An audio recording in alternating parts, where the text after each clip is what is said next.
I'll be showing you how to remove the Powered by Shopify label at the bottom of your Dawn theme. I'll be showing you everything step by step here, so make sure you stay into the end of the video. Summarize will basically be removing this Powered by Shopify at the bottom of your footer. We can do so quite easily from within Shopify. So from your Shopify dashboard, you want to navigate to the left-hand side menu and click on Online Store. This is by default going to open up your theme section, and from there we want to click on the three dots in the center of the page. This should be for your currently selected theme. We'll go down to Edit Default Theme Code, and it should be at the bottom of this drop-down menu. Once you click on that, it's going to load the theme content section. Here you can change different labels on your Shopify theme, such as the default language in a lot of these sections. But what we're looking for is the Powered by Shopify. So in this filter items search bar at the top here, you're just going to type in powered. This is going to load up several options. And what we want to pay attention to is the links. It's going to say Powered by Shopify.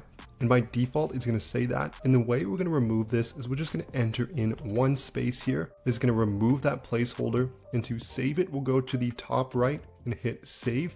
And just like that, we should have removed this. We reload our Shopify Dawn theme here, and I scroll to the bottom. I can see now it's been completely removed, and so we did so in just a few steps. Before I go, I want to say that if you ever struggle to find out how much money your store is making in real time, or in any date range, you should check out our sponsor, Profit Calc. It's the one-click profit calculator available for your Shopify store. All you have to do is select the date range you're looking for to get real-time calculations and a ton of different details and analytics. These are all going to let you make smarter business decisions, as you'll have a true understanding of your store's financial performance. It's going to sync seamlessly with all your different ad accounts from Facebook, Google, Snapchat, Bing, Pinterest, and TikTok, as well as many other cost of goods sold options. You can find it in the Shopify App Store by searching Profit Calc and looking for this logo in the top left. There's also a link in the description below. From there, you can get a 15-day free trial to test drive everything for yourself. This is going to conclude the video here on how to remove the Powered by footer section in your Shopify Dawn theme. I hope this video helped. If it did, I would love it so much if you smash that like and subscribe button below. If you have any questions, leave a comment, but thank you so much for watching, and I'll see you in the next video.